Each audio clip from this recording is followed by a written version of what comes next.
Hi guys, I just want to do a quick review of these binoculars. Hopefully that will help someone who's out trying to decide if these are going to work for them or not.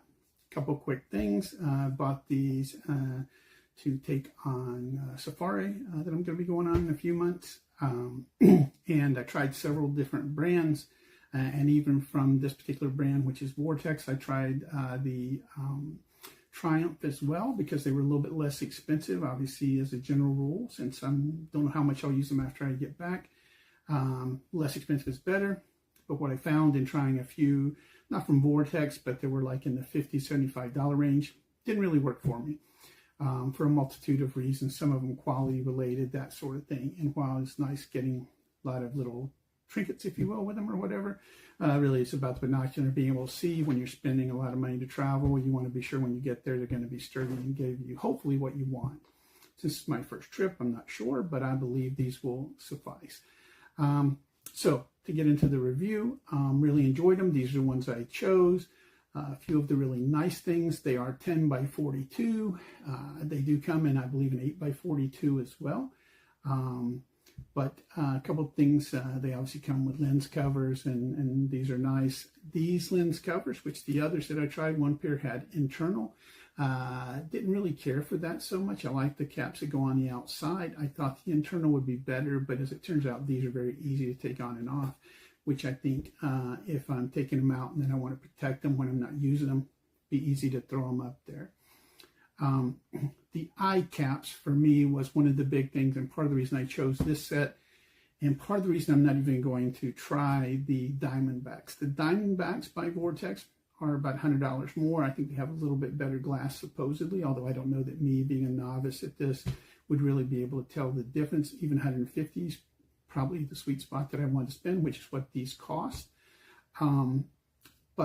Eye caps. So the eye caps here, if you'll notice, they're flat and probably, I'm going to say 4 millimeters wide. Don't hold me to that millimeter dimension. I didn't use a caliper or anything on them. But some of the others, even the Diamondbacks and like the Triumphs that I tried, have a narrower cup, which didn't feel as comfortable to me when I'm putting them up against my eye. And for me, that's the thing. If they're not comfortable, am I going to really want to use them for long periods of time? I'm hoping that I'll see the animals up close, but if I'm looking at a distance or things like that, I want to feel comfortable with these being there.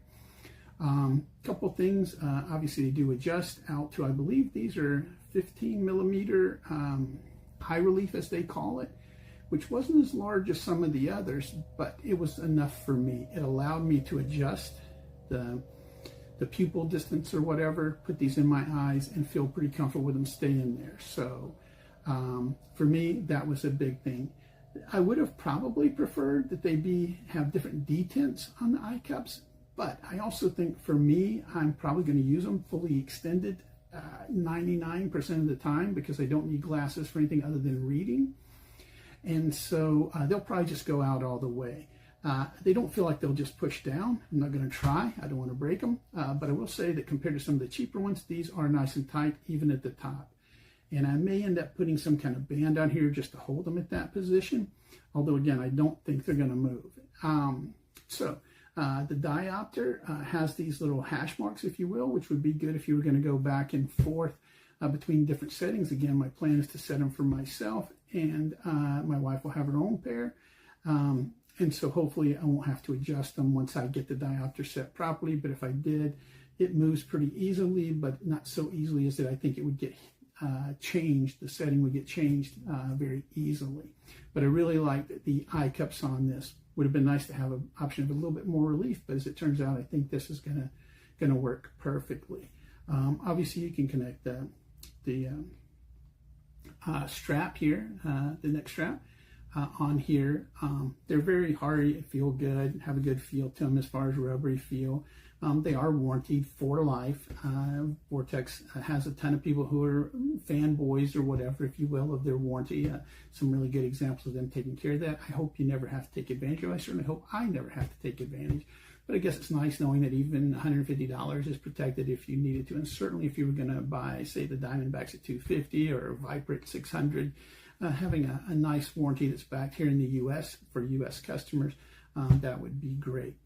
Obviously it comes with a manual telling you how to set up the case, which this is called the GlassPak. It's the same with all of their, at least at this level, binoculars. It's very nice, little padded.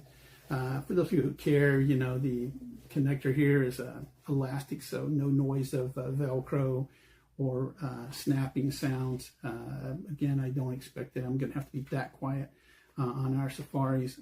Tells you how to set the binoculars up. Comes with a lens cloth, the harness, if you will, for the GlassPak, and then a regular neck strap. Anyway, I hope this helps someone make the decision. For me, this was a sweet spot. So if this fits within your budget, I recommend you get a pair and try them out. I think if you start with these, you probably won't need to check anybody else.